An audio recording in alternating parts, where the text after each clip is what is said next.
Ratusan massa tergabung dalam gerakan Aliansi Masyarakat Biren, kembali menggelar aksi unjuk rasa di depan kantor Dewan Perwakilan Rakyat Kabupaten DPRK setempat, Selasa, 24 Desember 2024. Demonstran menagih komitmen Dewan, terkait pembentukan panitia khusus untuk penyelidikan kecurangan pemilihan kepala daerah 2024.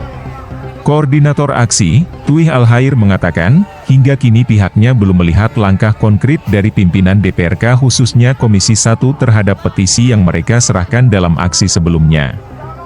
Kami meminta DPRK segera membentuk pansus untuk menindaklanjuti dugaan praktik politik uang, keterlibatan KIP Biren, serta penyelenggara pemilu yang diduga bermain mata dengan salah satu kandidat dalam pilkada lalu, kata Tuih. Tuih mengatakan, masyarakat Biren kecewa atas lambannya respons DPRK terhadap tuntutan rakyat. Jangan main-main dengan aspirasi rakyat. Kami akan terus mendesak hingga DPRK bertindak, imbuh Tuih.